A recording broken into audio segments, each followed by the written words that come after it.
सर्व online व्ह्यूवर्सचे learning सहयोगा YouTube चॅनलवर मनपूर्वक स्वागत। आजचे सत्र सुरू करण्याअगोदर एक छोट्याशा गुरुस्तुतीने आपण सुरू करणार आहोत। तोपर्यंत आपले आणखीन व्ह्यूवर्स आपल्याला जोडत आहेत।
विघ्नहर्ता गुरु समर्था, विघ्नहर्ता गुरु समर्था, भक्त लाज तुझला चिंताकार व्यर्थ मजला। विघ्नहर्ता गुरु समर्था, विघ्नहर्ता गुरु समर्था, भक्त लाज तुझला चिंताकारी व्यर्थ मजला। विघ्नहर्ता गुरु समर्था।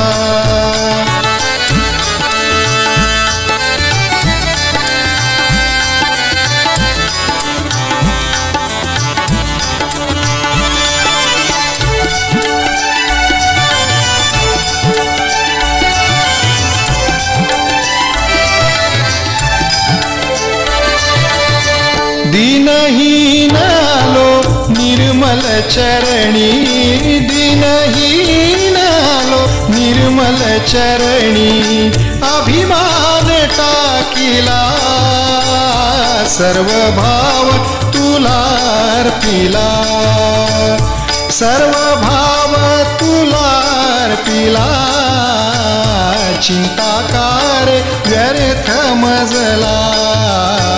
विघ्नहर्ता गुरु समर्था।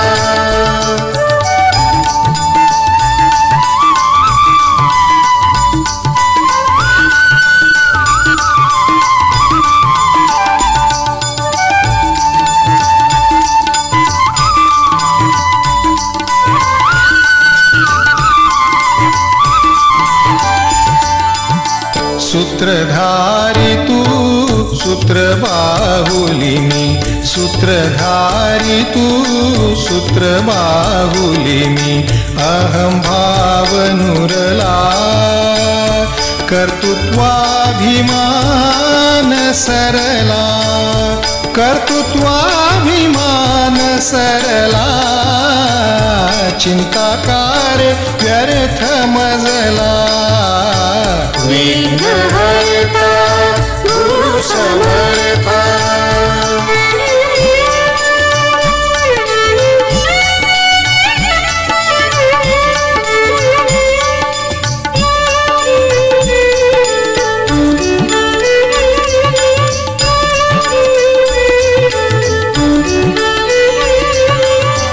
तुझ वीण जगी दूजे, तुझ वीण जगी नाही दूजे। आ आ आ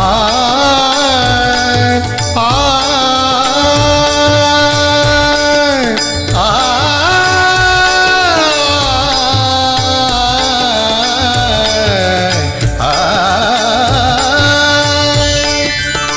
तुझ वीण जगी नाही दूजे,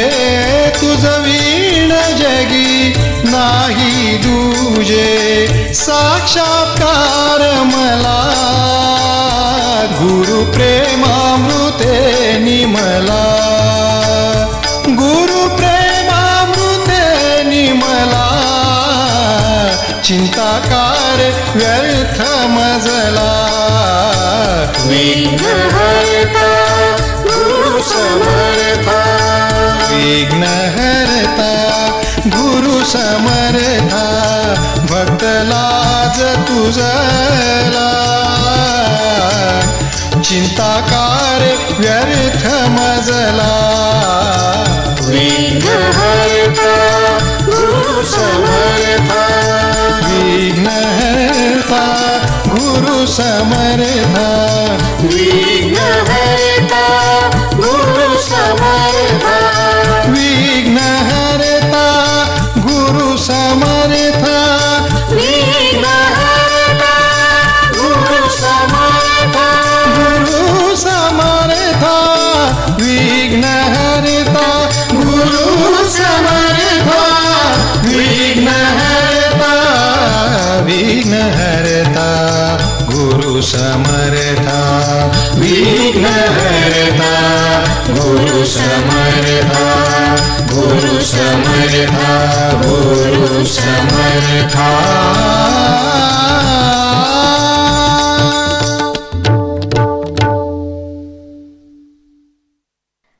सर्व शिक्षक वृंदांचे व सर्व ऑनलाईन व्ह्युअर्सचे आजच्या या सत्रामध्ये पुन्हा एकदा मनपूर्वक स्वागत. आजचे सत्र सुरू करण्या अगोदर आजचं सत्र ज्या विभागल्या गेलेलं आहे त्याच्याकडे आपण एक दृष्टी टाकूया. आपण स्क्रीनवर बघू शकाल. आजचे सत्र हे मुख्यतः 2 भागात आपण विभागलं आहे. सर्वप्रथम आहे सहजयोग ध्यान, ज्याच्यामध्ये आपण सुरुवातीला एक प्रात्यक्षिक ध्यानाचं घेणार आहोत आणि त्याच्यानंतर आहे सहजयोग ज्ञान, ज्याच्यामध्ये आपल्या आजचा जो सत्राचा मुख्य विषय आहे ते म्हणजे नाभी आणि भवसागर चक्राची माहिती व त्याचे गुण, म्हणजेच सोलर प्लेक्सस आणि वॉइड या प्लेक्ससची आपण माहिती घेणार आहोत आणि त्यांच्या प्रॉपर्टीज आपण जाणणार आहोत. तर आजच्या या मुख्य सत्राकडे वळण्याच्या अगोदर एक छोटासा मागच्या सत्राचा आपण रिकॅप करूया. जी मंडळी जी ऑनलाईन व्ह्युअर्स आज प्रथमतः ही सत्र बघत असतील त्यांच्याकरिता पण आपण एक छोटासा एक शॉर्ट रिकॅप घेऊया. ज्याप्रमाणे आपण मागच्या सत्रामध्ये बघितले होते की आपण मूलाधार चक्र म्हणजे आपलं सर्वप्रथम जे पेल्विक प्लेक्सस आहे त्याची माहिती आपण घेतली होती. त्याचबरोबर दुसरं चक्र म्हणजे स्वादिष्ठान चक्र, त्याचीसुद्धा माहिती आपण घेतली होती. आणि तुम्ही तसंच बघू शकता की माझ्या डाव्या हाताला एक ह्युमन बॉडी चार्ट आहे. त्याच्यामध्ये आपण 3 नाड्यांची अगोदर माहिती घेतलेली होती. डाव्या बाजूची ईडा नाडी आहे जी निळ्या कलरने दर्शवलेली आहे.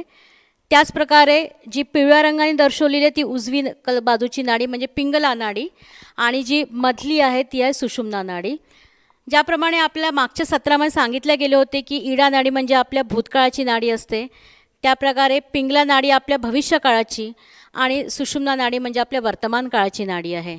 आणि संतुलनाची टेक्निकसुद्धा आपण शिकली आहेतच मागे, पुन्हा आज आपण प्रात्यक्षिकमध्ये ते करून बघणार आहोतच.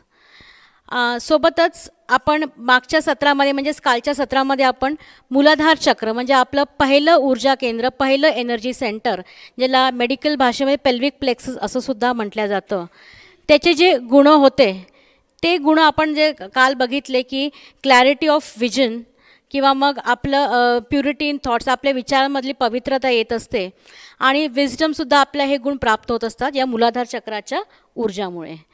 तसंच दुसरं चक्र आहे ते आहे स्वादिष्ठान चक्र आहे. ते आपल्या ओटीपोटाच्या जागेवर असतं. याचं जे लोकेशन आहे ओटीपोटाच्या जागेवर असतं. आणि या स्वादिष्ठान चक्राची गुणं जी आपण काल बघितले ती म्हणजे स्टेबल आणि फोकस्ड अटेन्शन आपण राहू शकतो. कारण की आपण बघतोय की आजकाल जे इतकं ग्लॅमरस वर्ल्ड आहे, ग्लॅमरस विश्व आहे, त्याच्यामध्ये आजकालची मुलं म्हणा आपण कुठे ना कुठे मटेरियलिझमकडे आपण ओढल्या जात आहोत. म्हणजे आपलं एक अटेन्शन आपल्या कामावर, आपल्या कुठल्या पण एका गोष्टीवर किंवा विषयावर आपण ते स्टेबल राहू शकत नाही. पण स्वादिष्ठान चक्राच्या ऊर्जामुळे हे सहज प्राप्त होऊ शकतं. आपलं अटेन्शन स्टेबल आणि फोकस राहू शकतं. आपलं कॉन्सन्ट्रेशन स्ट्रॉंग होतं. कारण की जनरली आपल्याला माहीत आहे की मेडिटेशनचा हा एक मुख्य गुण आहे की आपलं कॉन्सन्ट्रेटेड अटेन्शन होतं. पण कसं होतं तर त्याचं मुख्य कारण म्हणजे स्वादिष्ठान चक्र आहे की ज्याच्या स्वादिष्ठान चक्राच्या ऊर्जामुळे आपलं हे चित्त पूर्णपणे स्थिर होऊ शकतं, एकाग्र होऊ शकतं. सोबतच डायनॅमिझम आपल्यामध्ये येते, एक डायनॅमिक पर्सनॅलिटी या स्वादिष्ठान चक्राच्या गुणामुळे आपल्यामध्ये येत असते, ज्याला गतिशील व्यक्तित्व आपण असं म्हणतो. सोबत एक मुख्य जो गुण आहे स्वादिष्ठान चक्राचा तो म्हणजे की आपल्यामध्ये क्रिएटिव्हिटी किंवा इनोव्हेशन हा शब्द त्याला आहे. आजकाल आपण म्हणतो की इनोव्हेटिव्ह असलं पाहिजे. म्हणजे काय तर प्रत्येक गोष्ट बघा सगळ्यांना काही ना काही नवीन लागत असतं. उदाहरणतः की आपल्या शिक्षक या प्रोफेशनमध्येच बघा की एखादा विषय विद्यार्थ्यांसमोर मांडताना आपल्याला तोच विषय एकाच पद्धतीने मांडता येत नाही किंवा ते मांडलं म्हणजे की समोरचे विद्यार्थी फार कंटाळतात. मग त्यांचं ग्रास्पिंग आपल्याकडे किंवा त्यांचं अटेन्शन आपल्याकडे ओढण्यासाठी आपल्याला इनोव्हेटिव्ह प्रकार शोधावे लागतात. आणि हे इनोव्हेटिव्ह म्हणजे काय ते स्वादिष्ठान चक्राचा गुण आहे. मग तो आपल्या अध्ययन असो किंवा अध्यापन असो, एखादं लर्निंग और टीचिंग असो, तर हे इनोव्हेशन हा सहजपणे हा गुण आपल्या स्वादिष्ठान चक्राच्या ऊर्जेमुळे प्राप्त होतो. आणि तेच की पुन्हा कधी होऊ शकणार तर ही झाली थेरॉटिकल. पण तेच की प्रॅक्टिकल जेव्हा मध्ये आपण उतरू म्हणजेच आपण सहजयोगाच्या ध्यानाद्वारे ही ऊर्जा आपल्यामध्ये जेव्हा फ्लो होते तेव्हा हे गुण आपल्यामध्ये हळूहळू आपण प्राप्त याला करू शकतो. आणि त्याचा अनुभवसुद्धा तुम्ही तुमच्या डेली लाईफमध्ये, तुमच्या पर्सनल लाईफ, तुमचं फॅमिली लाईफ, आपलं प्रोफेशनल लाईफ याच्यामध्ये आपण आपण हा अनुभव नक्की घेऊ शकतो. तसंच आजच्या सत्राची सुरुवात करायच्या अगोदर आपण एक ध्यानाने सुरुवात करणार आहोत. आपल्या सगळ्यांना माहिती आहे की मागच्या सत्रामध्ये आपण बंधन हे शिकलेले आहोतच. बंधन हे दुसरं तिसरं काही नसून तर आपल्यासाठी एक सुरक्षा कवच आहे. कारण की जसं मागच्या पण सत्रामध्ये सांगितलं गेलं होतं की आपण ज्याही वातावरणात वापरतो तिथे आपल्या एकसारखी लोकं नसतात. तर आपल्या त्या वातावरणाचा प्रभाव आपल्यावर होत असतो किंवा आपल्या अवतीभोवती जी लोकं असतात त्यांचे विचार कसे असतात हे आपल्याला माहिती नसतात. मग कुठे ना कुठे त्याचा एक प्रभाव आपल्या जेव्हा होतो आणि मग काय होतं की त्या सगळ्या वातावरणातून येऊन जेव्हा आपण घरी जातो तर मग ती चिडचिड म्हणा किंवा आपलं थोडंसं एक स्ट्रेस म्हणा तर ते आपल्या घरच्या लोकांवर कधी कुठे ना कुठे काही स्वरूपात ते क्रोध म्हणा, राग म्हणा, चिडचिड म्हणा त्याच्या स्वरूपात ते निघत असतं. तर हे जे सुरक्षा कवच म्हणजे बंधन जे आहेत, जसं आपल्याला सांगितलं की ध्यानाच्या अगोदर किंवा ध्यान झाल्यानंतर तसेच घराच्या बाहेर पडताना सुद्धा हे बंधन घेणं आवश्यक आहे. त्याच्यामुळं आपण जे काही निगेटिव्ह वाईब्स ज्याला म्हणतो आपण तर त्याच्यापासून आपलं संरक्षण होत असतं. तर मग आजच्या या ध्यानाची सुरुवात आपण बंधनाने करूया.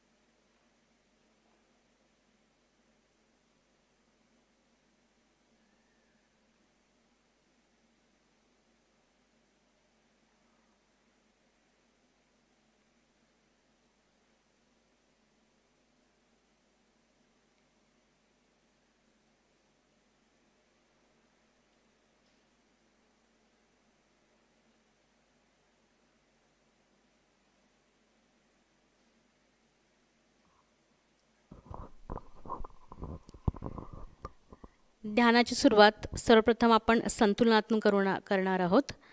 संतुलन करण्यासाठी आपल्याला माहिती आहे की आपला डावा हात जो आहे तो आपल्या मांडीवर असणार आहे. पोटं सगळे उघडलेले, कुठली मुद्रा करण्याची आवश्यकता नाही.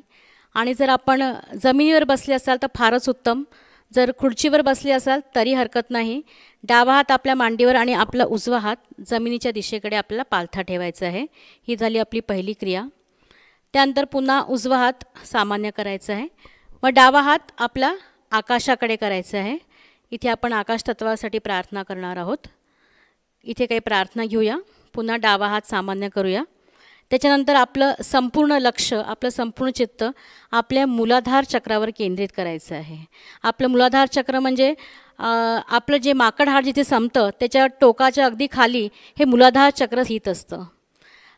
जसं म्हणतात की जेव्हा आपण बसतो आणि जो भाग आपल्या जमिनीला स्पर्श होतं त्या ठिकाणी मूलाधार चक्र स्थित असतं. त्याच्याच थोडंसं तिथे चित्त ठेवून आपण काही प्रार्थना करणार आहोत. त्याच्याच थोडं अगदी वर स्वाधिष्ठान चक्र आहे, ज्याला ओटीपोटावर आपण म्हणू शकतो, हेच याचं स्थान आहे. तिथे आपण लक्ष देणार आहोत. आणि त्याच्यानंतर मग आपलं संपूर्ण लक्ष आपल्या टाळूभागावर केंद्रित करून आपण एक इन्स्ट्रुमेंटल एक वाद्य चालणार आहे, त्याच्यावर आपण फोकस करून थोडंसं कॉन्सन्ट्रेट करून आपण ध्यान प्रक्रिया आपण करणार आहोत. तर सुरुवात करूया आजच्या या ध्यानाने. सर्वप्रथम आपला डावा हात आपल्या मांडीवर, डोळे हळूवारपणे आपण बंद करणार आहोत. पुढचे हे 10 ते 15 मिनटे फक्त आपण स्वतःवर फोकस करणार आहोत. जर आपल्या आजूबाजूला काही आवाज असेल तर आपलं लक्ष तिथे जाता कामा नये. हे 10 मिनटं फक्त स्वतःसाठी आहेत, हे ध्यानात ठेवून आपण या ध्यानाची आज सुरुवात करणार आहोत.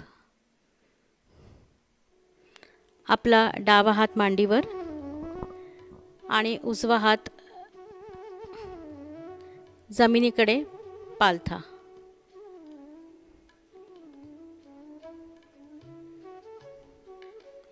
आपलं संपूर्ण लक्ष आपल्या डाव्या हाताच्या तळव्यावर आपण देऊ शकतो.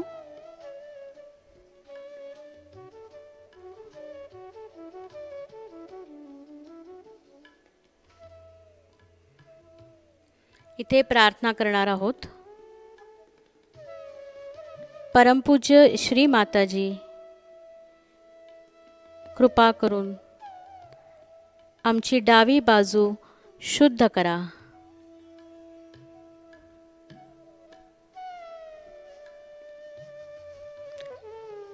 हे धरती माता, आमच्या भूतकाळातील अतिरिक्त विचार या भूमी तत्वात विलीन करून घ्या.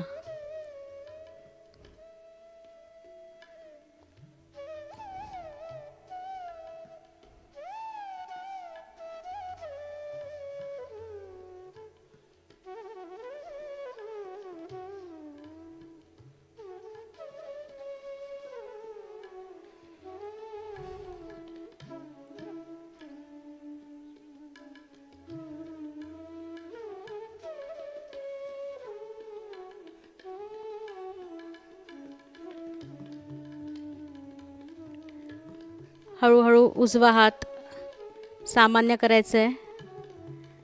उजवा हात आपला मांडीवर आणि डावा हात आकाशाकडे करायचा आहे, मागच्या बाजूस. इथे आपण प्रार्थना करणार आहोत. हे आकाश देवता, कृपा करून आमच्या उजव्या बाजूतील सर्व दोष, अशुद्धता या आकाश तत्वात विलीन होऊ द्या.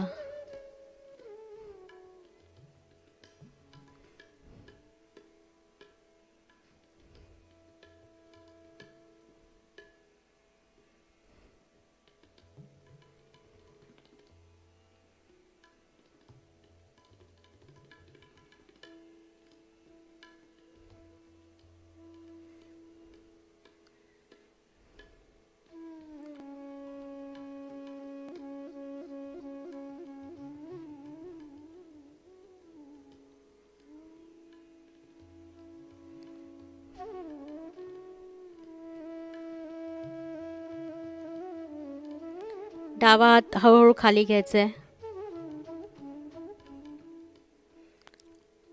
आपलं संपूर्ण लक्ष आपल्या मूलाधार चक्रावर ठेवायचं आहे.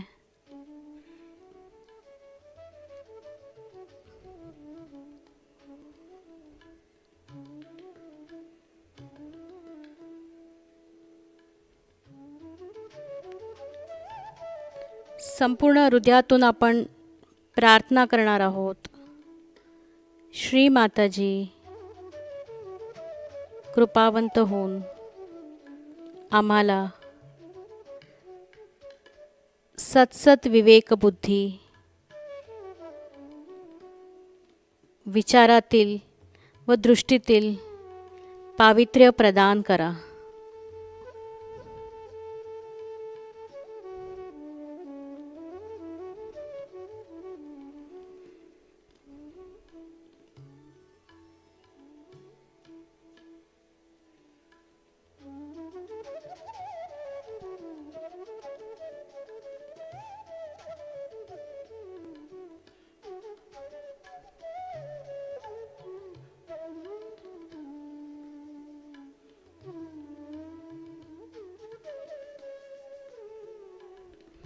आपलं हळूहळू लक्ष, आपलं हळू चित्त आपल्या स्वादिष्ठान चक्रावर आणायचं आहे, म्हणजे ओटी पोटाच्या जागेवर आणायचं आहे.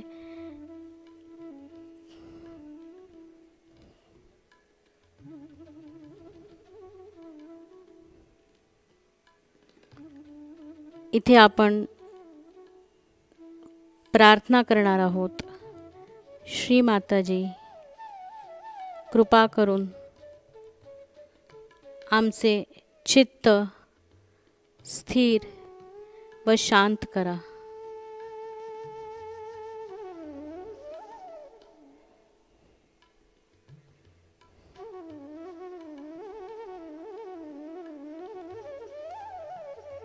श्री माताजी, कृपा करून आम्हाला शुद्ध विद्या प्रदान करा.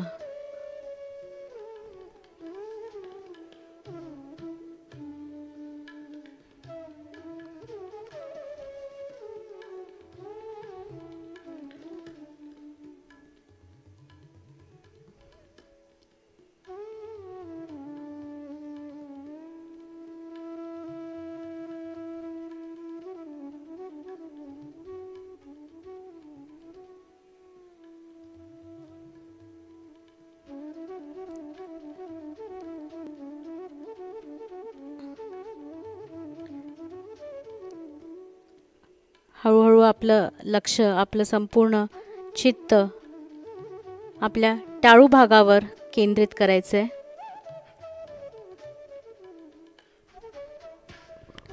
आपला उजवा हात आपण आपल्या टाळू भागावर सुद्धा ठेवू शकतो. उजवा हात आपला टाळू भागावर ठेवायचा आहे. उजव्या हाताची बोटं थोडी आकाशाकडे ताणून घ्यायची आहे आणि 7 वेळा क्लॉकवाईज डायरेक्शननी आपला उजवा हात फिरवायचा आहे, अगदी हळूवारपणे, जेणेकरून आपल्या डोक्याची जी त्वचा आहे ती थोडीशी हालेल. आणि हात फिरवताना प्रार्थना करायची आहे. परमपूज्य श्री माताजी, कृपा करून आम्हाला आत्मसाक्षात्कार प्रदान करा. श्री माताजी, आम्हाला आमचा योग प्रदान करा.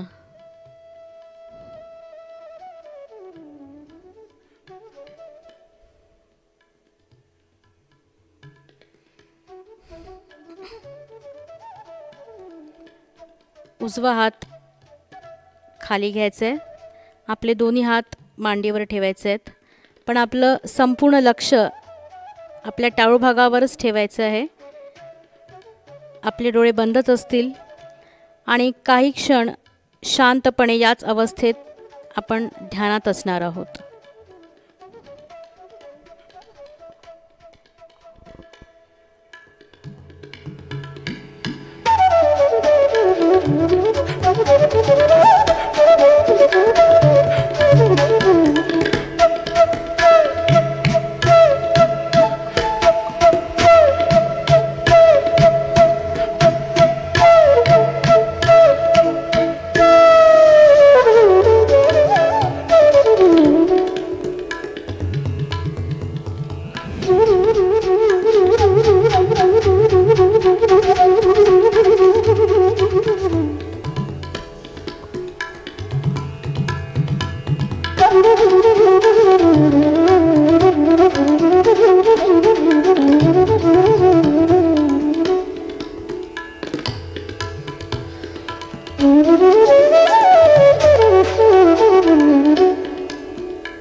आपले डोळे उघडायचे आहेत.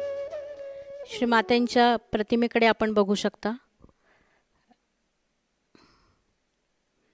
आणि आपल्यातील आतील शक्तीला आपण प्रणाम करूया.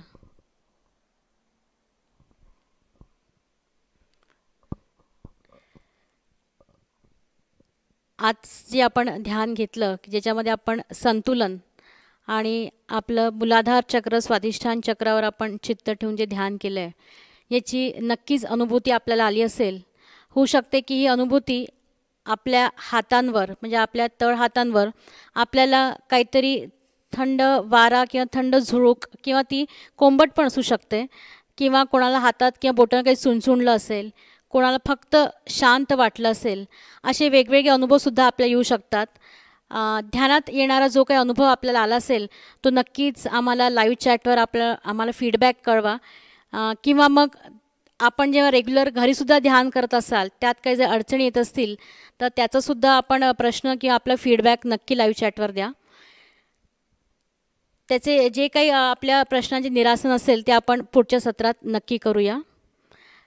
तर आता वळूया आपल्या मुख्य सत्राकडे.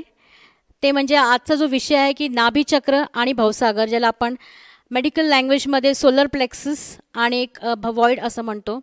आज आपल्यासोबत इथे सौ सविताताई सोनवणे आमच्याबरोबर आहेत. त्या पुण्याच्या एका विख्यात कॉलेजमध्ये ॲज अ ॲकॅडमिक कोऑर्डिनेटर म्हणून कार्यरत आहेत. तर आज जाणून घ्या की ॲज अ ॲकॅडेमिशियन म्हणूनसुद्धा आणि एक सहयोगच्या प्रॅक्टिशनर म्हणूनसुद्धा नाभीचक्र आणि भवसागर हे ते जेव्हा सहयोगात आल्या आणि त्यांचा अनुभव आणि या चक्रांची माहितीसुद्धा हे सर्व काही आपण त्यांच्याकडनं जाणून घेऊया सविताताईंकडून.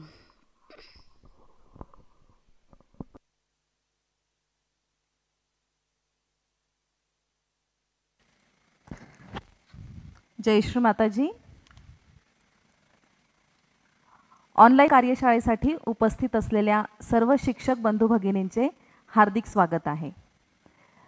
मागच्या कार्यशाळेमध्ये आणि जसं आता रश्मिताईंनी सांगितलं त्याप्रमाणे आपण नाडीचे संतुलन किंवा नाडीचे कार्य, त्याचबरोबर आपण मूलाधार चक्र आणि स्वाधिष्ठान चक्र याबद्दल माहिती मिळवलेली आहे. आता या सत्रामध्ये आपण नाभीचक्राबद्दल माहिती मिळवूया. नाभीचक्र योग भाषेमध्ये या चक्राला मणिपूर चक्र असे म्हटले जाते आणि आपल्या शरीरामध्ये या चक्राचे स्थान कुठे आहे तर आपल्या पोटाच्या अगदी मध्यभागी जिथे नाभी आहे, नाभीच्या बॅकसाईडला स्पायनल कॉर्डमध्ये नाभीचक्र हे उपस्थित असते. आता नाभीचक्राला मेडिकल टर्मिनॉलॉजीजमध्ये सिलॅक प्लेक्सस किंवा सोलर प्लेक्सस असे सुद्धा म्हटले जाते. नाभीचक्र फिजिकली आपण पाहिलं तर ते आपले जे इंटरनल ऑर्गन्स आहेत त्याच्याशी संबंधित इंटरनल ऑर्गन्सचे कार्य ते नियंत्रित करत असते. मग ते ऑर्गन कुठले तर जसं पोट म्हणजे स्टमक किंवा लार्ज इंटेस्टाईन हा पचनसंस्थेचा एक अवयव आहे किंवा ऑर्गन आहे. आणि दुसरं म्हणजे लिव्हर. तर ह्या अगदी महत्त्वाच्या ऑर्गन्सचं कार्य नियंत्रित करण्याचं काम हे सिलॅक प्लेक्सस किंवा आपण ज्याला नाभीचक्र असे म्हणतो ते करत असते. जर नाभीचक्रामध्ये काही बिघाड निर्माण झाला, काही अशुद्धता निर्माण झाली तर त्याच्याशी संबंधित या अवयवांमध्ये सुद्धा आजारविकार निर्माण होत असतात. आणि जर कुंडलिनी शक्ती आपली जागृत झाली आणि नाभीचक्र एनलाइटन झाले तर त्यामुळे त्या नाभीचक्राच्या ऊर्जेने अल्टिमेटली नाभीचक्राची ऊर्जा जी आहे ती त्याच्या इंटरनल ऑर्गन्सला मिळत असते आणि नाभीचक्राच्या ऊर्जेमुळे त्या ऑर्गन्समध्ये जे काही आजारविकार उद्भवलेले आहेत ते बरे होण्यासाठी सुद्धा मदत होत असते. अशा पद्धतीने कुंडलिनी शक्तीच्या जागृतीने आणि रोजच्या नियमित ध्यानाने जर नाभीचक्र आपलं ऊर्जापूर्ण असेल तर ते आपल्याला या सर्व आजारांपासून दूर ठेवत असते.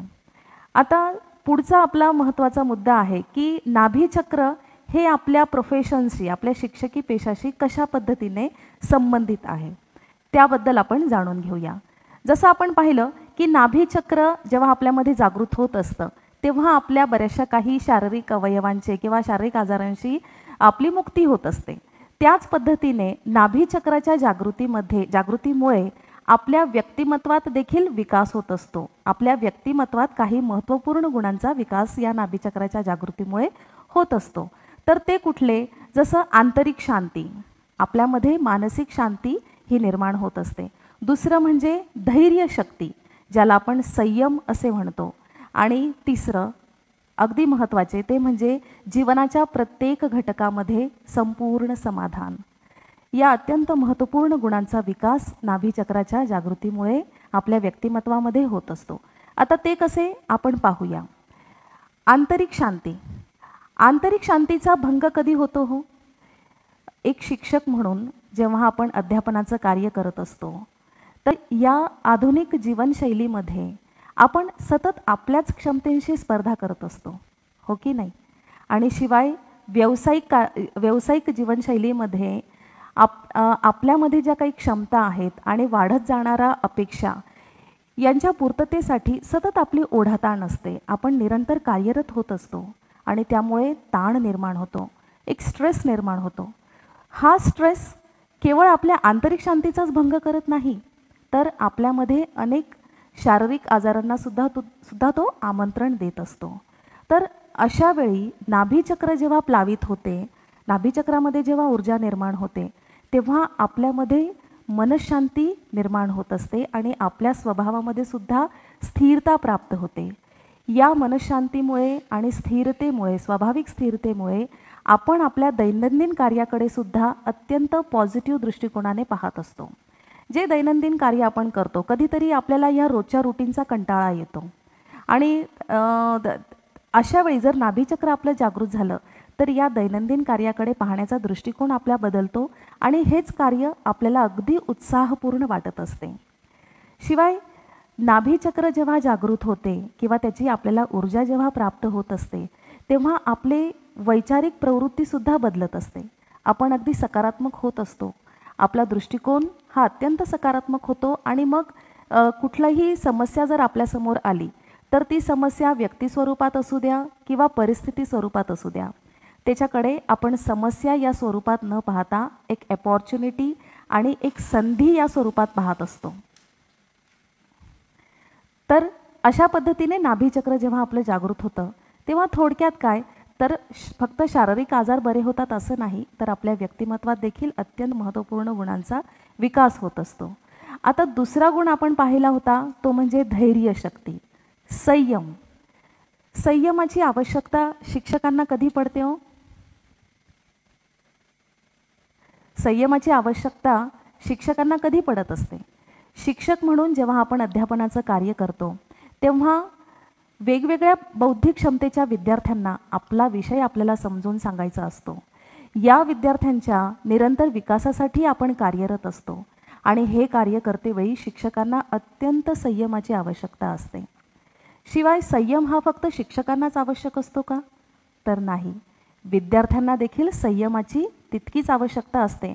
कारण जर विद्यार्थ्यांमध्ये संयम नसेल तर तणावपूर्ण वातावरणामध्ये, परीक्षेच्या तणावपूर्ण वातावरणात आणि विपरीत परिस्थितीमध्ये विद्यार्थी हे आपलं संतुलन हरवून बसतात आणि जर परीक्षेत त्यांना कमी गुण प्राप्त झाले, परीक्षेत त्यांना अपयश प्राप्त झाले, तर अशावेळी ते अजून नकारात्मक विचारांनी घेरले जातात. वास्तविक पाहता विद्यार्थ्यांनी अशा वेळी पॉझिटिव्ह विचार करायला हवा. आपल्याला अपयश का आले त्याचं कारण शोधून त्यांनी त्या विषयामध्ये अजून हार्डवर्क करायला हवे. पण असे पॉझिटिव्ह विचार न येता विद्यार्थी हे नकारात्मक विचारांनी घेरले जातात आणि त्या नकारात्मकतेचा परिणाम काय होतो ते आपण आजकालच्या आपल्या काही उदाहरणं ज्या आपल्या भोवती आहे त्याने आपण पाहतोच आहोत. त्यामुळे शिक्षकांबरोबर विद्यार्थ्यांना देखील तितक्याच संयमाची आवश्यकता आहे आणि हे संयम नाभीचक्राच्या जागृतीने आपल्याला प्राप्त होत असते. आता पुढचं आहे ते म्हणजे जीवनाच्या प्रत्येक घटकामध्ये संपूर्ण समाधान आपल्याला नाभीचक्राच्या जागृतीने मिळत असते. वास्तविक पाहता प्रत्येक व्यक्ती ही संपूर्ण समाधानाच्या शोधात असते आणि आश्चर्यकारक बाब अशी आहे की हे समाधान आपण बाह्यात शोधत असतो, है ना. घर, गाडी, बंगला यामध्ये आपण समाधान शोधत असतो. पण समाधान हा बाह्य गुण आहे का हो? नाही, हा एक आंतरिक गुण आहे. जेव्हा नाभीचक्राच्या जागृतीने अशा काही दैवी गुणांचा विकास आपल्या व्यक्तिमत्वात होत असतो की आपल्याला पूर्ण समाधान लाभत असते, संपूर्ण आत्मिक शांती आपल्याला मिळत असते, आपल्या स्वभावामध्ये स्थैर्यता येते आणि आपल्या विचारांमध्ये देखील परिपक्वता येते. अशा पद्धतीने आपले संपूर्ण समाधान ह्या आपल्या आचरणातून प्रतिबिंबित होत असते. आणि अशा पद्धतीने जर समाधान आपल्यामध्ये स्थिरावले, संपूर्ण समाधान जर आपल्यामध्ये स्थिरावले, तर आपल्या सभोवतीच्या व्यक्ती, व्यवस्था, वस्तू यांच्या बाबतीत तक्रार करणे, टीका टिप्पणी करणे, विनाकारण खुसमट करणे हा स्वभाव आपण पूर्णपणे सोडून देत असतो. या उलट जीवनाचा प्रत्येक घटकाचा आपण आनंद घेत असतो. जीवनाच्या प्रत्येक क्षणाचा आनंद घेण्यासाठी हे नाभीचक्र आपल्याला शिकवत असते. अशा पद्धतीने नाभीचक्र जेव्हा जागृत होते तेव्हा अत्यंत महत्त्वपूर्ण गुणांचा विकास आपल्या व्यक्तिमत्वामध्ये होत असतो. याही पलीकडे जर आपण पाहिलं तर नाभीचक्राचा एक मुख्य सूक्ष्म तत्व आहे, ते म्हणजे मानवामध्ये मानव धर्माचा विकास करणे. मानव धर्म, धर्म म्हणजे काय हो? आपण जर उदाहरण स्वरूप घेतलं तर सोन्याचा धर्म काय आहे की कुठल्याही परिस्थितीमध्ये सोने आपला रंग बदलत नाही. मग at any temperature, at any humidity सोने हा आपला रंग कधीही बदलत नाही, तो आपला गुणधर्म सोडत नाही. तसंच मानवाने देखील एक मानव म्हणून कुठल्याही विपरीत परिस्थितीमध्ये आपला मानव धर्मावर कायम राहण्यासाठी हे नाभीचक्र आपल्याला मदत करत असते, आपल्याला प्रेरित करत असते आणि प्रोत्साहित करत असते. त्यामुळे नाभीचक्राच्या जागृतीने अशा अत्यंत महत्त्वपूर्ण गुणांचा विकास हा आपल्या व्यक्तिमत्वात होतो, जे आपल्या प्रोफेशनसाठी अत्यंत आवश्यक आहे. आपण म्हटलं तर हा आपल्यासाठी एक उपहार आहे, एक गिफ्ट आहे. तसंच जर आपण पाहिलं तर नाभीचक्राच्या भोवती एक हिरव्या रंगाचं वर्तुळ आपल्याला दिसते आहे. हे हिरव्या रंगाचं वर्तुळ म्हणजेच भवसागर. योग भाषेमध्ये याला भवसागर असे म्हणतात आणि मेडिकल टर्मिनॉलॉजीजमध्ये ह्याला व्हॉइड असं म्हटलं जातं. भवसागर, जसं आपल्या शरीरामध्ये भवसागरचे स्थान हे पोटाचा भाग आहे आणि आपल्या तळहातावर भवसागराचं स्थान म्हणजे आपल्या हाताचा सेंट्रल पार्ट सोडला तर पेरिफेरल पार्ट, हा जो पेरिफेरल पार्ट आहे तिथे भवसागराचे स्थान असते.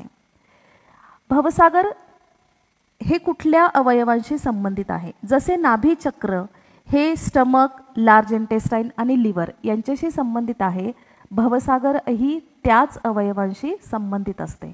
थोडक्यात काय तर भवसागर आणि नाभी हे लिंक्ड आहेत, ते एकमेकांशी कनेक्टेड आहेत. जर नाभीचक्रामध्ये अशुद्धता आली तर पोटाचे विकार होतात, लिव्हरचे आजार उद्भवत असतात, या इंटरनल ऑर्गन्समध्ये बिघाड निर्माण होतो, त्यांचे कार्य हे सुरळीत चालत नाही आणि त्यामुळे भवसागर चक्राची देखील ऊर्जा ही क्षीण होत असते.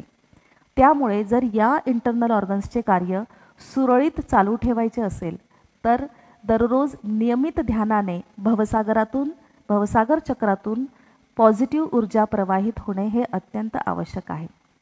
थोडक्यात काय तर आपल्याला नियमित ध्यानाची आवश्यकता आहे. आता भवसागर चक्राचा गुण काय आहे? ते आपल्याला गुरुतत्व प्रदान करत असते. आणि भवसागर चक्र आपल्या प्रोफेशनशी कसे संबंधित आहे? भवसागर चक्राचा आपल्या शिक्षकी पेशाशी काय संबंध आहे ते आपण पाहूया. यासाठी एक प्रश्न तुम्हाला मी विचारू इच्छिते की शिक्षक म्हणून जेव्हा आपण समाजामध्ये वावरतो तेव्हा एका शिक्षकाकडे समाजाचा दृष्टिकोन काय आहे? अत्यंत आदराचा आहे. शिक्षकी पेशा किंवा शिक्षक हे समाजामध्ये अत्यंत आदरपूर्ण स्थान आहे. का हो? कारण शिक्षकाने दिलेले शिक्षण, त्याने दिलेले संस्कार, त्याची निर्णय क्षमता यावर शिक्षक एका सामाजिक जीवनाचा पाया रचत असतो. आणि त्यामुळे शिक्षक ज्या विद्यार्थ्यांच्या संपर्कामध्ये येत असतात त्या विद्यार्थ्यांच्या संपूर्ण एका पिढीवर शिक्षकाच्या गुणांचा, शिक्षकाच्या व्यक्तिमत्वामध्ये जे गुण आहेत, जे त्यांना भवसागरातून प्राप्त झालेले आहेत, ते म्हणजे त्यांचे गुरुतत्व असेल, त्यांची निर्णय क्षमता, त्यांच्यामधील अनुशासन आणि योग्य अयोग्यतेची जाण, अशा अत्यंत महत्त्वपूर्ण गुणांचा प्रभाव हा विद्यार्थ्यांच्या संपूर्ण एका पिढीवर दिसत असतो. थोडक्यात काय तर शिक्षक एक पिढी घडवण्याचं कार्य करतात. अत्यंत महत्त्वपूर्ण कार्य शिक्षक करत असतात. म्हणूनच समाजामध्ये शिक्षकांना गुरुचे स्थान दिले गेले आहे. आता गुरु म्हटलं की आपल्याभोवती आपल्यासमोर एक प्राचीन काळच्या गुरूंची छवी आपल्यासमोर येत असते. प्राचीन काळी आपण पाहिलं असेल, शिष्य किंवा विद्यार्थी हे गुरुकुलमध्ये जाऊन शिक्षण घेत होते आणि प्राचीन काळी गुरु आपल्या अध्यापन आणि अध्ययनाचे कार्य हे ध्यानधारणेतून सुरुवात करत होते. का? कारण याचं कारण असं होतं की गुरूंना जे संस्कार विद्यार्थ्यांमध्ये प्रतिबिंबित करायचे होते ते या ध्यानधारणेच्या माध्यमातून हे कार्य त्यांच्यासाठी सोपं होत होतं. कारण विद्यार्थ्यांमध्ये संस्कार रुजवणं हे ध्यानाच्या माध्यमातून अत्यंत सुरळीत होत असते. त्यामुळे प्राचीन काळच्या गुरूंचं आपण व्यक्तिमत्व जर पाहिलं तर अत्यंत प्रभावी होतं. कारण अत्यंत प्रभावी गुणांचा त्यांच्या व्यक्तिमत्वामध्ये विकास होत होता. अत्यंत प्रभावी गुण त्यांच्या व्यक्तिमत्वामध्ये प्रस्थापित झालेले होते. आता काळ जरी बदललेला असला तरी आजही शिक्षकांमध्ये हे गुण सर्वच अपेक्षित करतात. कारण आपण जर पाहिलं असेल, काही शिक्षक हे त्यांच्या व्यक्तिमत्वामध्ये जर या गुणांचा विकास करू शकले नाही, काही शिक्षकांमध्ये जर या गुणांची कमतरता असेल तर ते आपल्या जबाबदाऱ्यांना न्याय देऊ शकत नाही. या उलट जर त्यांचे नाभीचक्र जागृत झाले तर बदलत्या शैक्षणिक वातावरणामध्ये देखील शिक्षक आपल्यामध्ये या मूलभूत गुणांना प्रस्थापित करू शकतात आणि आपल्या व्यक्तिमत्वातील या गुणांचा प्रभाव शिक्षक हे त्यांच्या विद्यार्थ्यांमध्ये सहजच पाहू शकतात. या पलीकडे आपण बघितलं तर पालक देखील शिक्षकांमध्ये या गुणांची अपेक्षा करत असतात आणि ते स्वाभाविक आहे. म्हणून पालक जेव्हा त्यांच्या पाल्यांचे ॲडमिशन शाळेमध्ये घेण्यासाठी जात असतात तेव्हा ते त्या ऑर्गनायझेशनमध्ये काम करणाऱ्या शिक्षकांमध्ये या मूलभूत गुणांची अपेक्षा करतात आणि त्यांच्या पाल्याविषयी ते निश्चिंत होत असतात. त्यांच्या पाल्याच्या भविष्याविषयी ते पूर्णपणे निश्चिंत होत असतात. त्यामुळे एका शिक्षकामध्ये मूलभूत गुणांची, शिक्षक म्हणून मूलभूत गुणांची आवश्यकता आहे आणि ती आवश्यकता या भवसागर चक्राच्या जागृतीने आणि त्यात प्रवाहित होणाऱ्या ऊर्जेनेही मिळत असते. आता शिक्षक म्हणून केवळ अध्यापनाचंच कार्य शिक्षकांना करावे लागते का? तर नाही. शिक्षकांना त्याही पलीकडे बऱ्याचशा इतर रिस्पॉन्सिबिलिटीज असतात. ॲडमिनिस्ट्रेशनचं कार्य असतं, कधीतरी ऑफिशियल वर्क असतं. हे करत असताना त्यांचा संपर्क त्यांचे वरिष्ठ, त्यांचे इतर सहकारी मंडळी यांच्यासोबत येत असतो.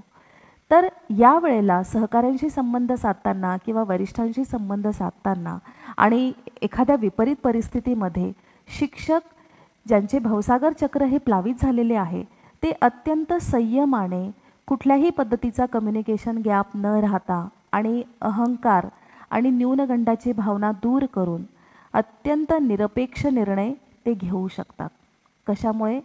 केवळ आणि केवळ भवसागर चक्रातून प्रवाहित होणाऱ्या ऊर्जेमुळे. तर थोडक्यात काय की भवसागर चक्रावर जर आपण ध्यान केले तर त्यामधून अत्यंत महत्त्वपूर्ण गुण आपल्या व्यक्तिमत्वामध्ये विकसित होत असतात. ते म्हणजे अनुशासन, योग्य निर्णय घेण्याची क्षमता, योग्य अयोग्यतेचे सखोल ज्ञान आणि आपल्यामध्ये असलेल्या क्षमतांवर संपूर्ण नियंत्रण, अशा महत्त्वपूर्ण गुणांचा विकास हा शिक्षकांमध्ये होत असतो. आणि अशा वेळी शिक्षकांनी घेतलेले निर्णय, आपल्या व्यक्तिमत्वाने घेतलेले निर्णय यावर कोणाचाही प्रभाव, तर कुणाच्या विचारांचा कुठलाही किंवा परिस्थितीमुळे हतबल घेतलेले हे निर्णय नसतात. हे निर्णय पूर्णपणे निरपेक्ष असतात, विवेकपूर्ण असतात आणि प्रगतिशील असतात. अशा पद्धतीने आता ज्या काही 2 चक्रांचा आपण उल्लेख या सत्रामध्ये केलेला आहे, नाभीचक्र आणि भवसागर चक्र, या चक्रांच्या जागृतीने आणि त्यातून प्रवाहित होणाऱ्या ऊर्जेने आपल्या प्रोफेशनसाठी अत्यंत महत्त्वपूर्ण गुण आपल्याला प्राप्त होत असतात. तर आजच्या या कार्यक्रमात उपस्थित असलेल्या माझ्या सर्व शिक्षक बंधू भगिनींना मी अगदी आग्रहाचे आवाहन करेल की आपण सर्वांनी आपल्या दैनंदिन कार्यातून, आपल्या दैनंदिन वेळेतून केवळ 10 मिनिटं वेळ काढावा आणि दररोज केवळ 10 मिनिटं ध्यान करून या चक्रांच्या जागृतीतून, त्यातून प्रवाहित होणाऱ्या ऊर्जेतून आपल्यामध्ये आपल्या व्यक्तिमत्वामध्ये जे महत्त्वपूर्ण गुण विकसित होणार आहे त्याचा आपण अनुभव जरूर घ्या. तर आज देखील आपण अगदी 10 मिनिटं वेळ आपण स्वतःसाठी काढूया आणि या चक्रांवर आपण ध्यान करूया आणि त्यातून प्रवाहित होणाऱ्या ऊर्जेचा अनुभव देखील आपण घेणार आहोत. तर सर्वप्रथम ध्यानासाठी आपण अगदी रिलॅक्स पोझिशनमध्ये बसूया. दोन्ही हात आपण उघडे करायचे आहेत आपल्या मांडीवर. अत्यंत श्रद्धेने आपण दोन्ही हात आपल्या मांडीवर उघडे करणार आहोत.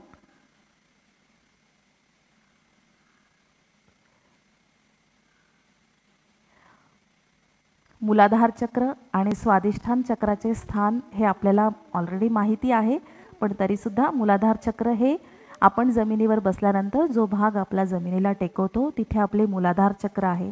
आपल्या ओटीपोटावर स्वादिष्ठान चक्र आहे. ध्यानाच्या वेळी आपण स्वादिष्ठान चक्रावर आपला उजवा हात ठेवणार आहोत. डाव्या स्वादिष्ठान चक्रावर आपण आपला उजवा हात ठेवणार. त्यानंतर पोटाच्या अगदी मध्यभागी जिथे आपलं नाभीचक्र आहे तिथे आपण आपला हात ठेवणार आहोत. इथे आपण काही प्रार्थना करणार आणि भवसागर चक्रावर आपलं अटेन्शन केंद्रित करण्यासाठी आपण आपल्या पोटाचा जो भाग आहे तिथे आपलं अटेन्शन आपण क्लॉकवाईज डायरेक्शनमध्ये रोटेट करणार आहोत.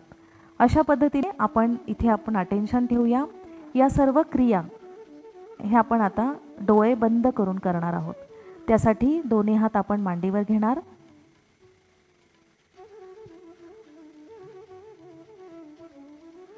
दोन्ही हात अगदी श्रद्धेने आपण उघडणार आहोत.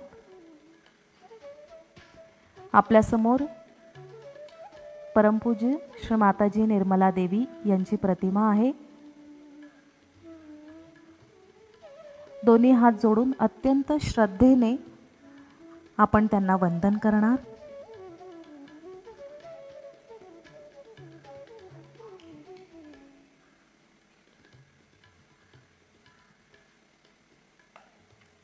आणि प्रार्थना करणार.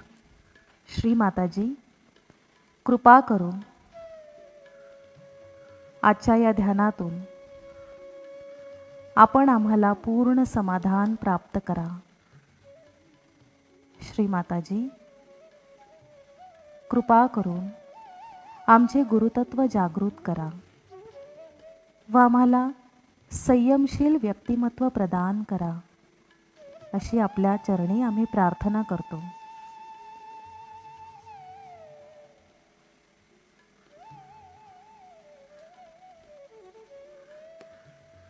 त्यानंतर आपले दोन्ही हात आपण आपल्या मांडीवर ठेवूया. डोळे बंद करूया. संपूर्ण अटेन्शन आपण आपल्या शरीराच्या आत आणूया.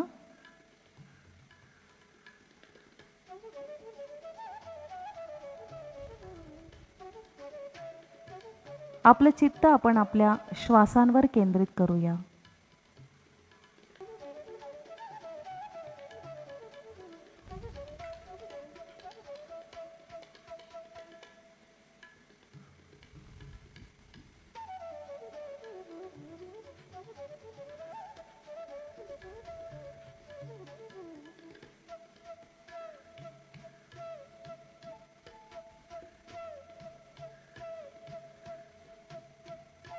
आपल्या श्वासाची गती ही हळूहळू कमी झाल्याचं आपल्याला जाणवेल.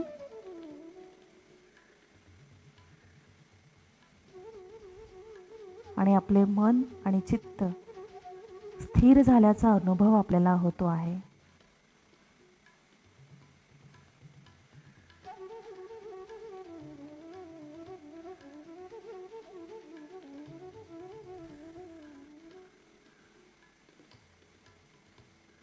आपलं पूर्ण अटेन्शन आपण आपल्या मूलाधार चक्रावर केंद्रित करूया.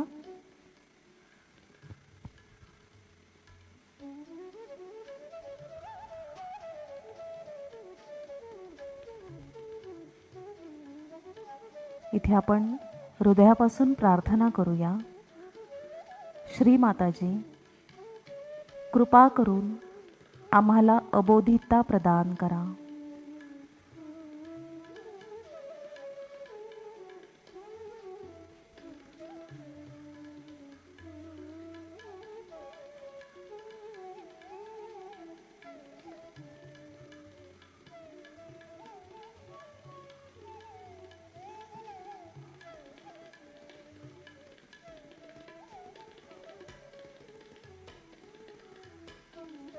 हळुवारपणे आपलं चित्त आपण आपल्या डाव्या स्वाधिष्ठान चक्रावर आणूया. आपला उजवा हात आपण आपल्या डाव्या स्वाधिष्ठान चक्रावर ठेवणार आहोत.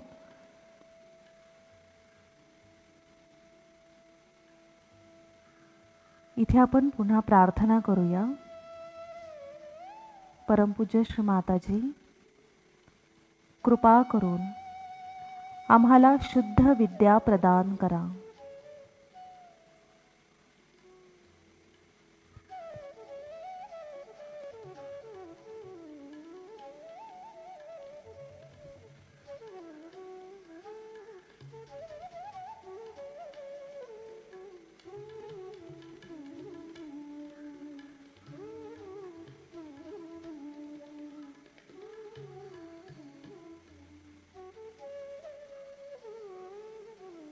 मनातल्या मनात ही प्रार्थना आपण रिपीट करायची आहे. श्री माताजी, कृपा करून आम्हाला शुद्ध विद्या प्रदान करा.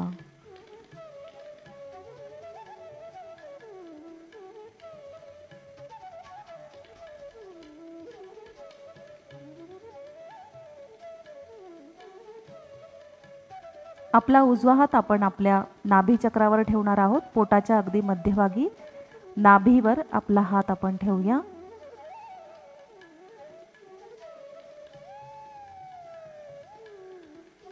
इथे आपण प्रार्थना करूया. श्री माताजी, कृपा करून मला पूर्ण समाधान प्रदान करा.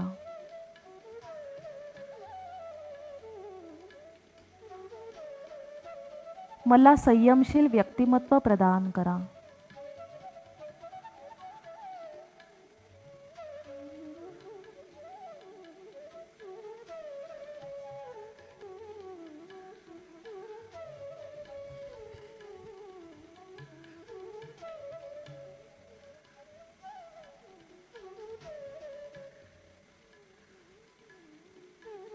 आता आपलं अटेन्शन आपण भवसागर चक्रावर रोटेट करूया क्लॉकवाईज डायरेक्शनमध्ये.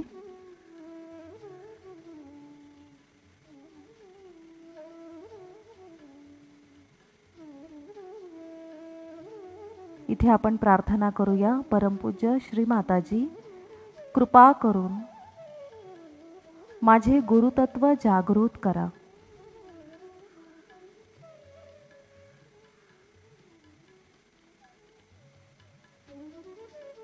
कृपा करून माझे गुरुतत्व जागृत करा.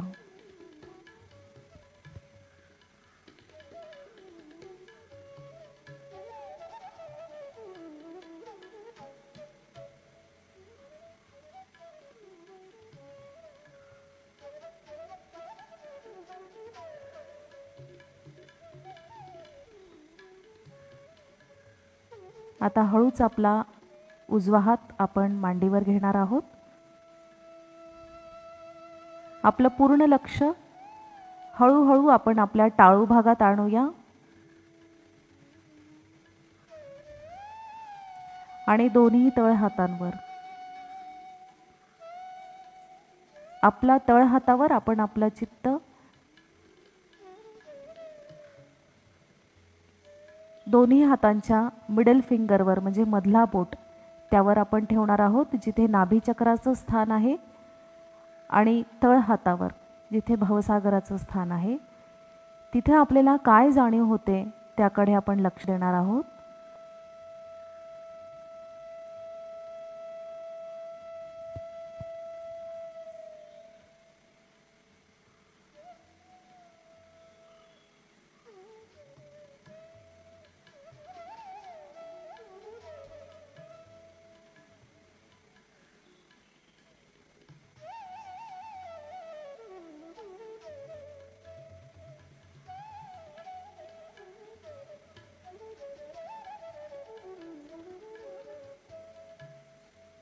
हळूहळू चित्त पुन्हा पूर्णपणे सहस्रारात म्हणजेच आपल्या टाळू भागात आपण केंद्रित करूया आणि काही क्षण ध्यान करूया.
दोन्ही हात जोडून आपल्याला ध्यानामध्ये जी तळ हातावर आणि सहस्रार चक्रावर चैतन्याची जाणीव झाली त्याबद्दल नतमस्तक होऊन परमेश्वराचे आभार मानूयात. हळुवारपणे डोळे उघडूयात. ध्यान झाल्यानंतर पुन्हा एकदा आपण कुंडलिनी चढवून बंदी घेणार आहोत. आपणही माझ्याबरोबर कुंडलिनी चढवून बंदी घ्यायची प्रॅक्टिस करावी.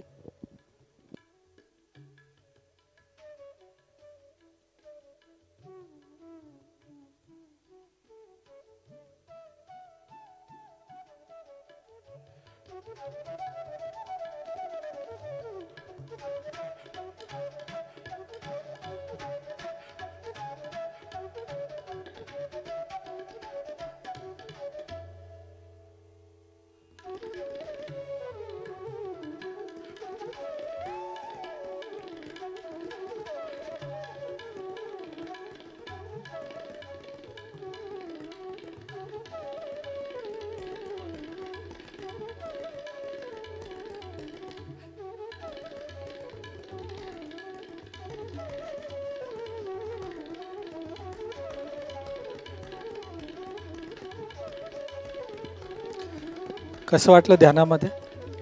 हातांच्या तळव्यांवर बोटांवर काही जाणीव झाली का? आपल्या टाळू भागावर काय जाणवलं का?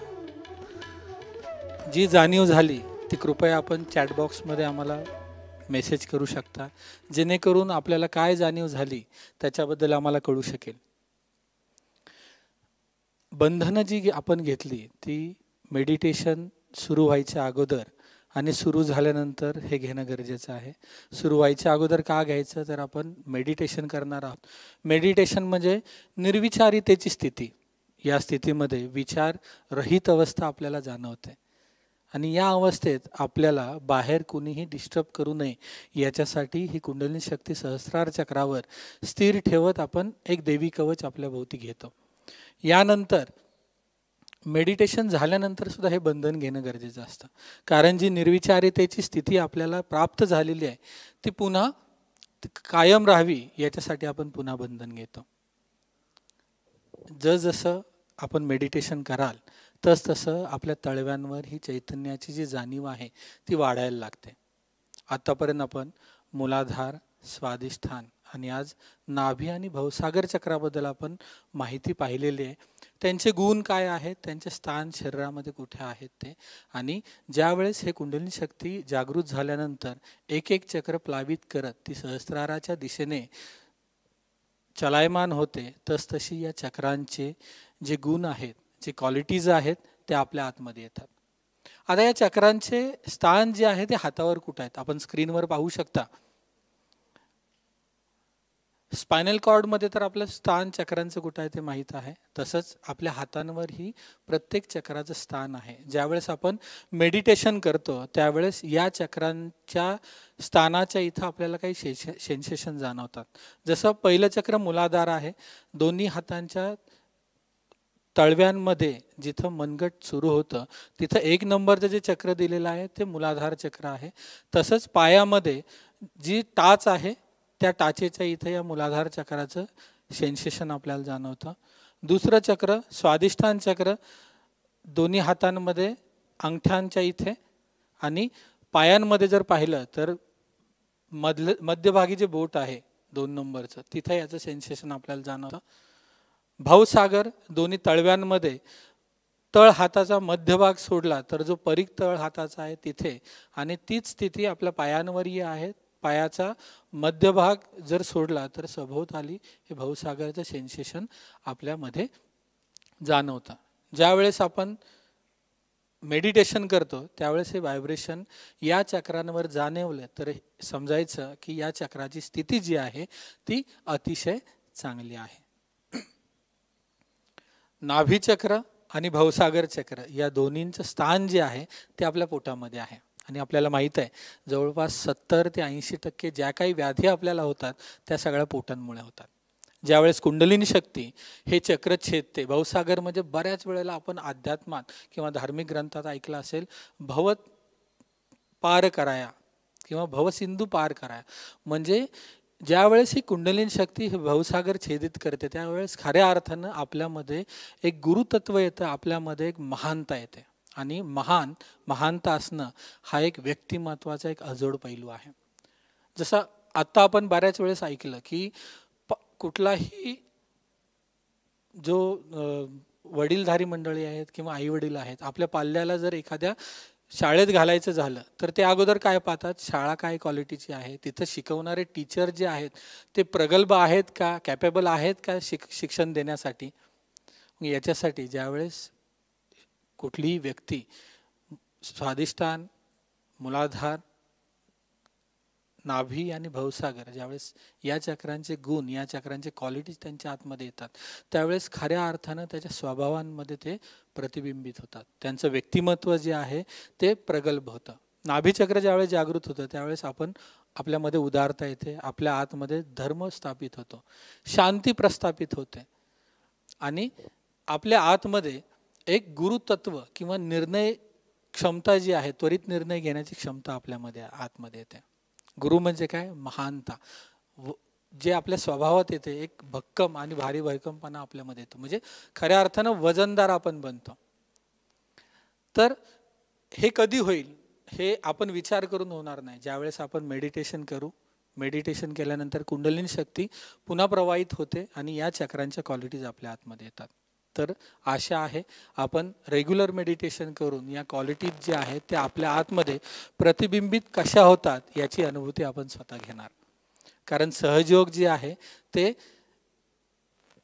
शास्त्र असं आहे की तुम्ही केलं तर तुम्हाला मिळेल, मी केलं तर तुम्हाला त्याच्यात फायदा काय होणार नाही, तुम्ही केलं तरच ते आपल्याला मिळणार आहे. हे अनुभवाचे शास्त्र आहे.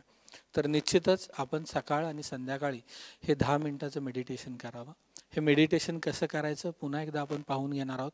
मेडिटेशन करताना ध्यान करण्याची जी धारणा आहे ती आपल्या आतमध्ये येणं फार गरजेचं आहे. दोन्ही हात मांडीवर ठेवून डोळे बंद करून आपण सुखासनाच्या अवस्थेत बसायचं आहे. म्हणजे मांडी घालून आपण जमिनीवर बसू शकता. चेअरवर बसायचं असेल तर दोन्ही पाय जमिनीला टेकवायचे.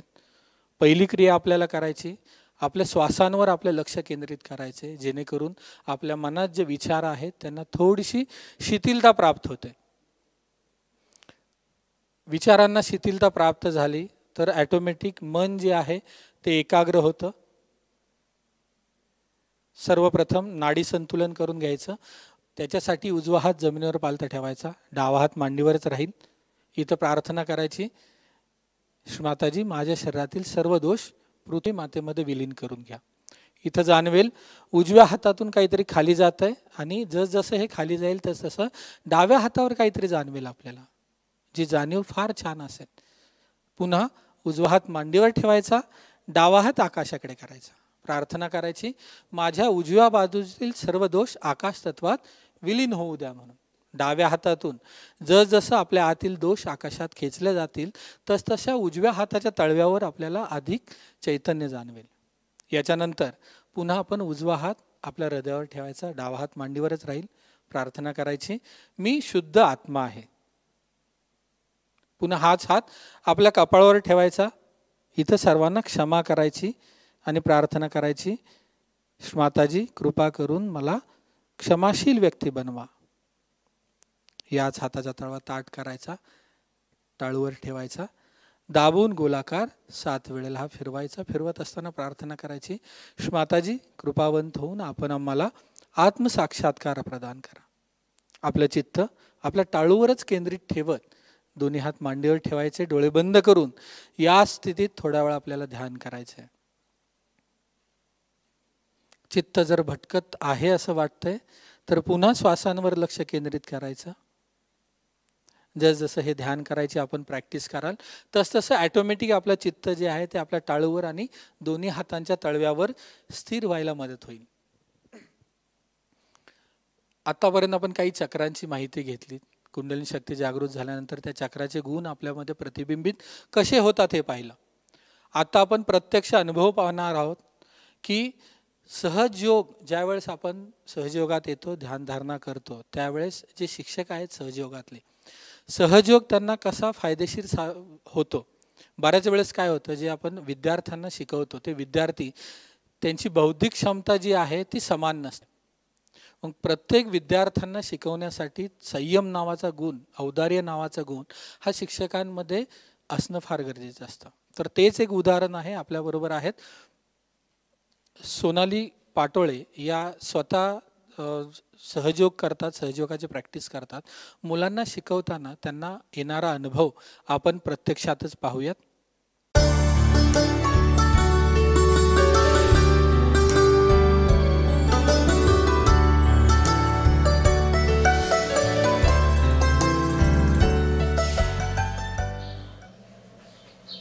नमस्कार, मी Mrs Sonali Patole. By profession मी एक आर्टिस्ट आहे. गेल्या 21 वर्षापासून मी सहयोग ध्यानधारणा करते आहे आणि माझे स्वतःचे आर्ट क्लासेस आहेत. पुण्यात माझं प्रायव्हेट कोचिंग आहे आर्टचे काही ठिकाणी. तर या क्षेत्रात मला सहयोगामुळे मला कसा याचा लाभ होतो किंवा याचे मला काय अनुभव आहे हे मी तुम्हाला थोडे शेअर करू इच्छिते.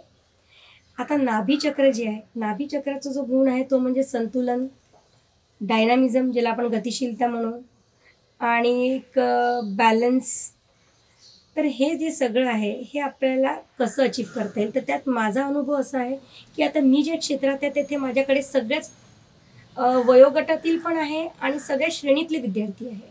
आता वयोगटातील माझ्याकडे 3 वर्षाच्या विद्यार्थ्यापासून तर कॉलेजपर्यंत गृहिणी अशा प्रकारचे सगळे विद्यार्थी, क्षेत्र कोणतेही असो, मग ते कलाक्षेत्र असो किंवा शैक्षणिक क्षेत्र असो, विद्यार्थी हा आलाच आणि विद्यार्थीला वय नसतं.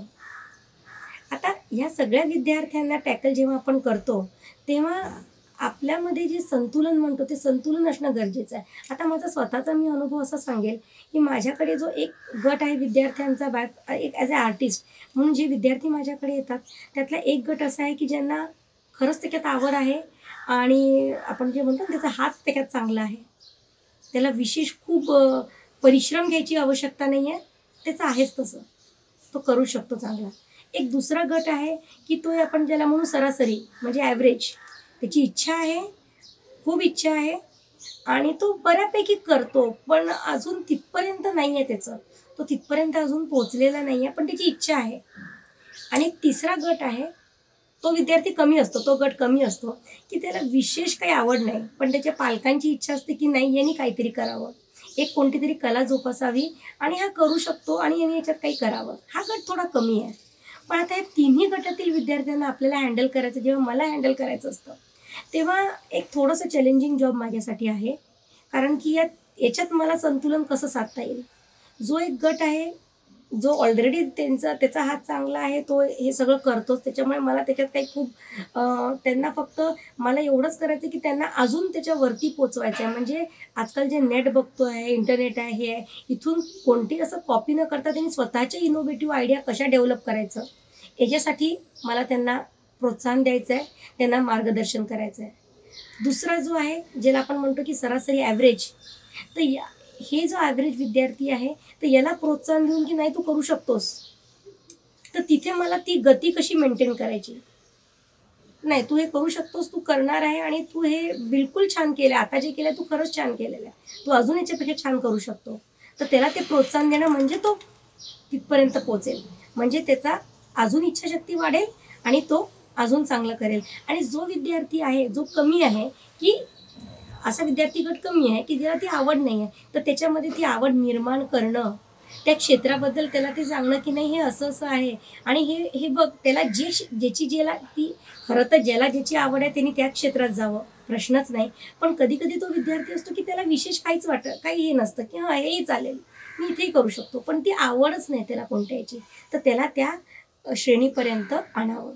तर हे सगळं आपल्या सगळ्या शिक्षकांसाठी हा एक चॅलेंजिंग जॉब असतो. आणि त्याचप्रमाणे आपलं जे कौटुंबिक आपलं जे जीवन आहे त्याच्यातही समतोल असणं गरजेचं आहे. कारण की इथे सगळं जे तारावरची कसरत आपण करतो आहे, तर हे आपल्या कौटुंबिक जीवनात देखील जर आपलं संतुलन असेल तर डेफिनेटली आपण इथे काही क्रिएट करू शकतो, क्रिएटिव्हिटी आपण देऊ शकतो. तर हे जे जर आपलं कौटुंबिक जीवन जर संतुलित असेल तर डेफिनेटली जे इनोव्हेटिव्ह आपल्याला जे घडवायचं आहे विद्यार्थ्यांमध्ये ते ॲटोमॅटिक आपल्यामध्ये येईल आणि आपण त्यांना ते देऊ शकू योग्य ते मार्गदर्शन. त्याच्यामुळे नाभीचक्राचा हा जो गुण आहे संतुलन, त्याच्यामुळे आपलं कौटुंबिक जीवनात आपण ते संतुलन निर्माण होतं की जेणेकरून आपलं कुठेही फ्रस्ट्रेशन न येता आपण इथेही ते संतुलन साधू शकतो आणि ते सेम संतुलन आपल्या प्रोफेशनल लाईफमध्ये पण साधू शकतो. नमस्कार.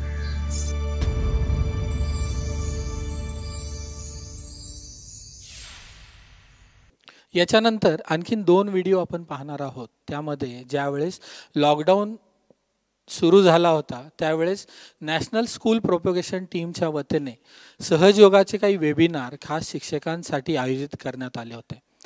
तर काही शिक्षकांनी सहजयोगात आत्मसाक्षात्कार प्राप्त केला आणि नियमित ध्यानधारणा करून या ध्यानधारणेद्वारे त्यांच्यात कसा आमूलाग्र बदल झालेला आहे याचीही प्रचिती आपण त्यांच्याकडून घेणार आहोत. हे सगळे यांचे अनुभव आहेत ते आपण तर ऐकूच, पण आपल्याला येणारे अनुभव काय आहेत हे जोपर्यंत आपण ध्यानधारणा करणार नाही तोपर्यंत आपल्याला मिळणार नाही. तर पाहूयात काही क्लिप्स.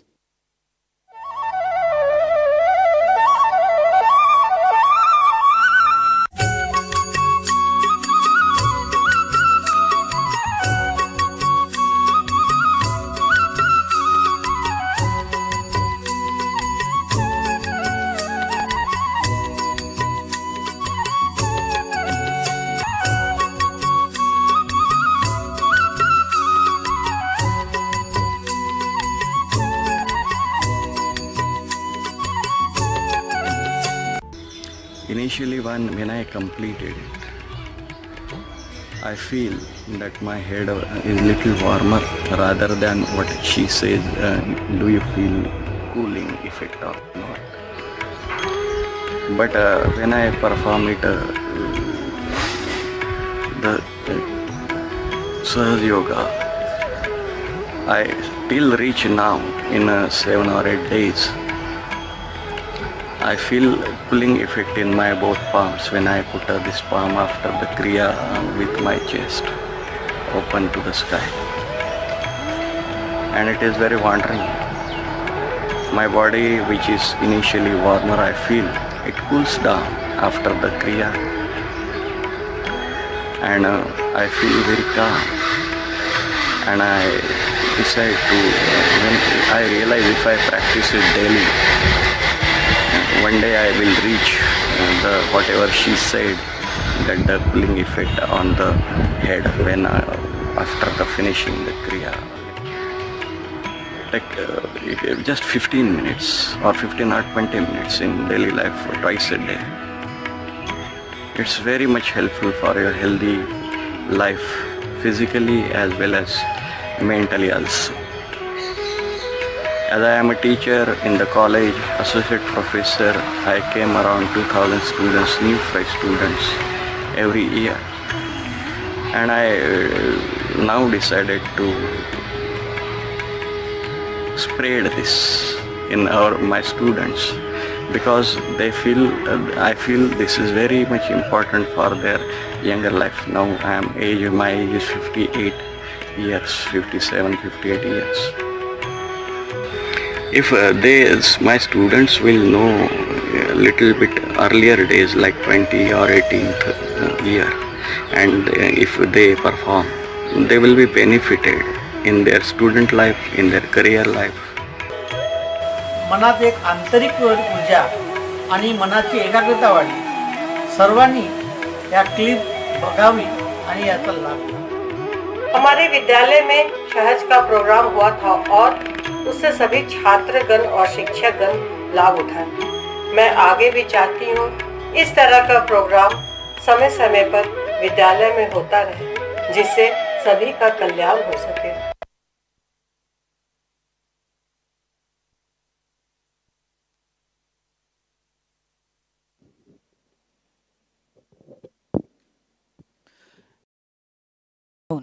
आपल्यालाही वाटलं सुद्धा गरजेचं आहे. ही आंतरिक शांती फक्त आणि फक्त ध्यानामुळे येऊ शकते. तर आपण पुन्हा पुढच्या शनिवारी आणि रविवारी भेटणार आहोत एका नव्या विषय घेऊन. तत्पूर्वी जे काही दिवस मधले आपल्याकडे आहेत सोमवार ते शुक्रवार या दिवसात सकाळी 5 मिनिटं संध्याकाळी 5 मिनिटं ध्यान करून आपल्यात होणारा बदल प्रत्यक्षात अनुभव करावा. आपण सर्वांनी ही आम्हा सर्वांची आपल्याला नम्र विनंती आहे. पुढचा सेशन जो असेल तो त्याच्यासाठी ही एक नवीन कार्यशाळा आहे. हा विषय जो आहे तो मीठ पाणी म्हणजे जलतत्वाद्वारे आपल्या आतील शरीर शुद्धी कशी करायची याचा प्रत्यक्ष अनुभव आपण याच्यासाठी घेणार आहोत. प्लस लिव्हर डाएट म्हणजे लिव्हर डाएट त्याचे फायदे काय आहेत ते आपण पाहणार आहोत. पुढच्या शनिवारी 19 सप्टेंबर संध्याकाळी 5 वाजता.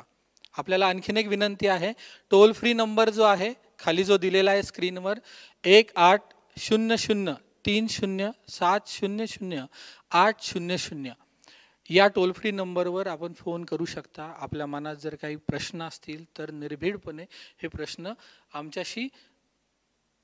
आमच्याशी शेअर करू शकता तुम्ही. याच नंबरवर आपण आपला रजिस्ट्रेशन सुद्धा करू शकता.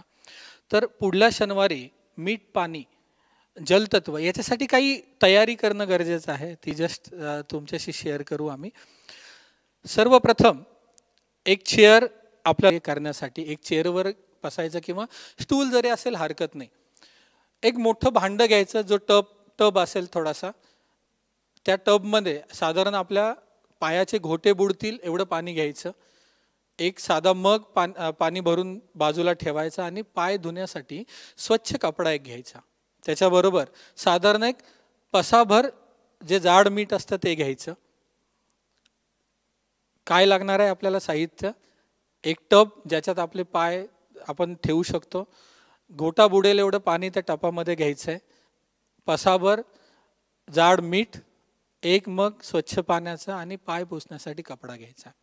तर ही तयारी आपण पुढलं शनिवारचं सेशन करायच्या अगोदर हे सर्व साहित्य आपल्याबरोबर असू द्या.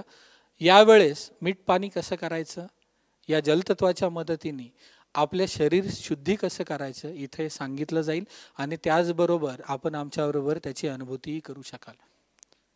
ज्यावेळेस मीठ पाणी आपण कराल आणि त्याच्यानंतर जे ध्यान आपण करू त्या ध्यानानंतर आपल्यामध्ये पडणारा बदल हा आपल्याला स्वतःला कळून जाईल. ठीक आहे, तर भेटूया पुढल्या शनिवारी 5 वाजता. तोपर्यंत आपल्या घरी सुरक्षित राहा, ध्यान करत राहा आणि ध्यानामार्फत होणारा अनुभव आपण स्वतः प्राप्त करत राहा. स्वतःमध्ये होणारा आमूलाग्र बदल याचे प्रत्यक्षदर्शी आपण स्वतः व्हा. आणखीन एक अनाउन्समेंट आहे, जे रेग्युलर सेशन संध्याकाळचे 5 वाजताचे होतात ते सोमवार ते शुक्रवार जे रेग्युलर साधक ते अटेंड करतात त्यांच्यासाठी जो रेग्युलर ठरलेला विषय आहे तोच सोमवार ते शुक्रवार प्रसारित होईल आणि शनिवार आणि रविवार पुढचा जो आहे तो फक्त शिक्षक किंवा शिक्षा क्षेत्राशी निगडीत असलेल्या सर्व आदरणीय व्यक्तींसाठी हा सेशन राहणार आहे. तोपर्यंत धन्यवाद. आशा आहे आपण पुढील 5-7 दिवस नियमित सकाळ आणि संध्याकाळ ध्यान कराल. जय माताजी. पुन्हा भेटूयात पुढल्या शनिवारी.